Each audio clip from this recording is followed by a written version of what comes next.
Hey, we're Saints. Father Chris here. Welcome to our Crucifixional Life stream. Glad to have you with us, you beautiful people. We're talking about living a crucifixional life. How do we sacrifice our will in order to do God's will? Well, that first implies that we make Him our God, right? We heard yesterday in Deuteronomy. I'm going to read it to you again. This is chapter 13. So in the context here, they're in the middle of the wilderness, right? They've been wandering for 40 years in the wilderness. Moses is leading them. And just before they go into the promised land, God stops them and he gives them through Moses the book of Deuteronomy, which is his roadmap, his blueprint, his laws for how to live in the promised land that they're going to. And in chapter 13, verse 4, we hear, "You shall walk after the Lord your God and fear him and keep his commandments, obey his voice, and you shall serve him and cleave to him," right? God is saying, like, when you go into this promised land, I alone am God. There are no other gods. Do not worship other gods. You may go in the land and see all these other peoples who do worship other gods. You shall not do that. I alone am God. Cleave, obey to my voice, walk, meaning live your life crucifixionally,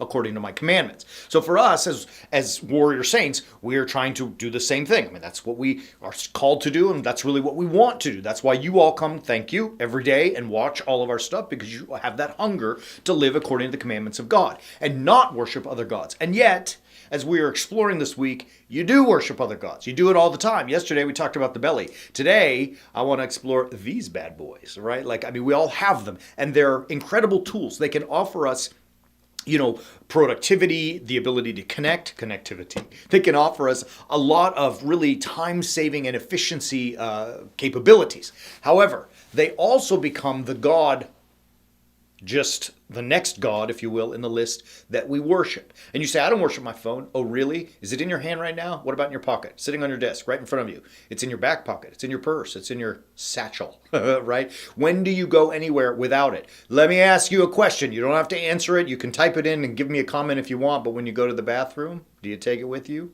Yes, you do. I know you do. So do I, right? I mean, we are enslaved to this thing.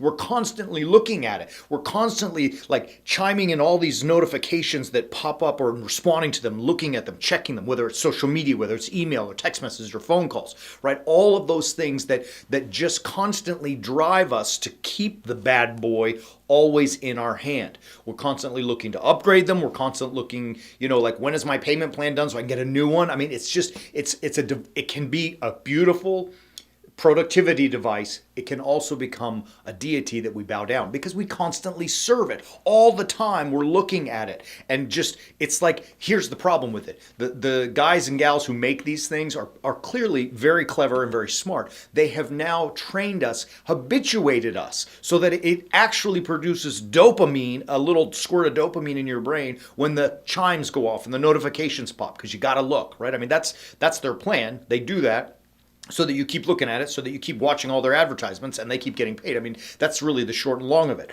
The challenge for us as warrior saints is we got to say, look, I can't be enslaved to that stuff anymore, right? And so how do I do that? And you all know what I'm talking about. I'm not suggesting we get rid of our phones. We all use them. Shoot, you can't even get on a plane anymore without them because your boarding pass is there, right? I mean, your bank is there. Everything's there.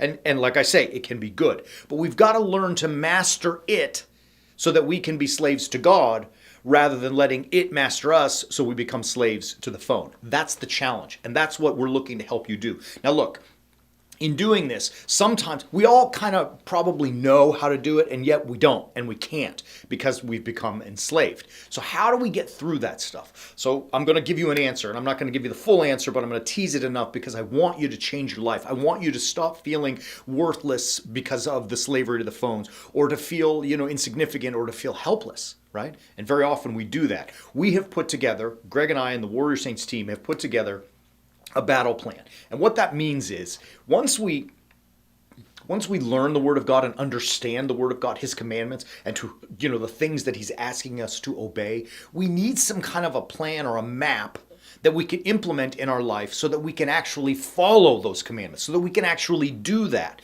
The battle plan that we put together encompasses a roadmap. It is a map. It is guidance to the best of our ability directly from God Himself on how you can stop submitting to other gods and obey and hearken to the voice of the Lord, right? This battle plan encompasses the full human being. We talk about your relationship in your mind, how you think. We talk about the relationships to God Himself, how you listen to the word of the Lord. Your relationship to your relationships with other people, relationship to physical health, your relationship to your work, your career, and also how you relate to those people who are in need and how you can serve them, right? And in this battle plan, as we direct and guide the whole person, the whole of life, you will find that one of the key elements is how to deal with habit, i.e., the struggle that we have here, and how to overcome that, turning that habit into a good habit, the bad habits into good habits, right? And how sometimes even to establish and implement brand new good habits,